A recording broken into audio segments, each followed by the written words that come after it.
Print, email, Facebook, Twitter. More climate change-related disaster relief is increasing demand on Defense Department. Senate hears the Department of Defense has spelled out clearly to a Senate inquiry that climate change is increasing demand and will create concurrency pressures for the Australian Defence Force as a rise in disaster relief operations continues.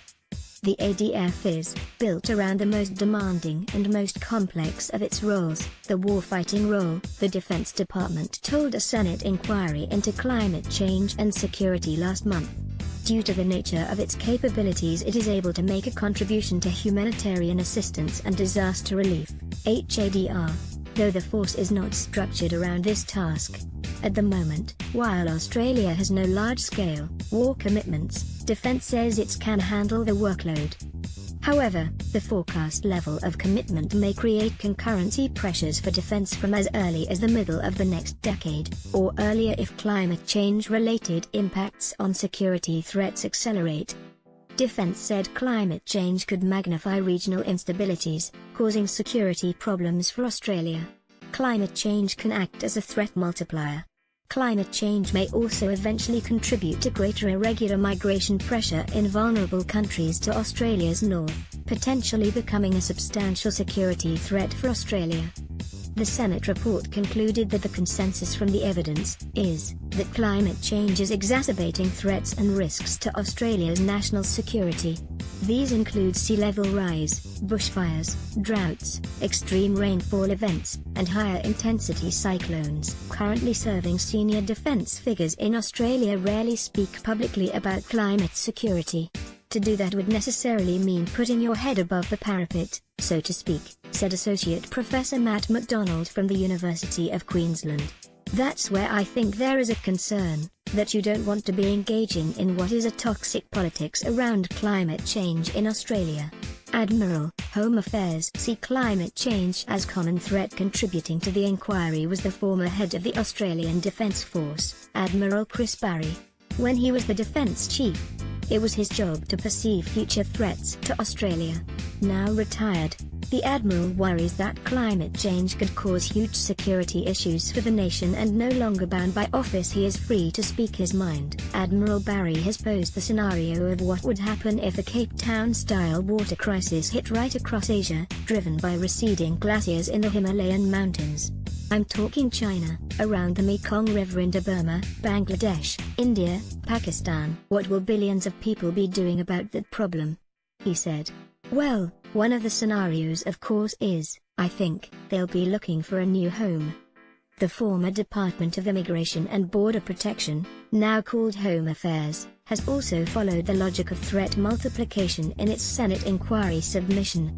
Climate change is likely to exacerbate the complexity and unpredictability of existing migratory pressures around the world and for Australia, it wrote. In most cases, climate change-related migration will not eventuate as straightforward cause and effect, but will be shaped by the interaction of climate change with cultural, economic and political processes. Environment's threat multiplier gets on defense radar. Military interest in the consequences of climate change can be traced back to a landmark report commissioned by the U.S. Department of Defense in 2007. The report, National Security and the Threat of Climate Change, was overseen by Sherry Goodman, a former Deputy Undersecretary of Defense. She assembled a military advisory board of 20 retired admirals and generals who concluded that projected climate change poses a serious threat to America's national security. Ms. Goodman coined the term threat multiplier, meaning climate change may exacerbate existing threats rather than be a threat unto itself. She reprised her 2007 message in a submission to Australia's recent Senate inquiry, advising government to recognise climate change as a global existential risk, and a direct threat to the national security of Australia. The term and the ideas in the report had already caught on in Washington. The Trump administration's current U.S. Defense Secretary, General James Mad Dog Mattis, at his confirmation hearing, seemed out of lockstep with his soon-to-be Commander-in-Chief, stating, "Climate change can be a driver of instability, and the Department of Defense must pay attention to potential adverse impacts generated by this phenomenon." Mr. Trump has previously said the concept of climate change was created by and for the Chinese in order to make U.S. manufacturing uncompetitive. Study reinforces regional climate issues. A new study led by Australian scientist Dr. Andrew King from the University of Melbourne paints a stark picture of this interaction between climate change and economics among Australia's neighbours in the Asia-Pacific region. A map produced for the paper titled The Inequality of Climate Change from 1.5 degrees Celsius to 2 degrees Celsius of global warming shows a sea of red to Australia's north. It indicates that poorer, tropical countries from India to Melanesia will notice a disproportionate amount of abnormal heat as temperatures increase by more than 1.5 degrees Celsius. Comparatively wealthy Australia, on the other hand, is predicted to be once again the lucky country. Increases in temperatures here would not be as noticeable. We're using a quantitative measure of local climate change and then overlaying that with population data and GDP data, Dr. King said.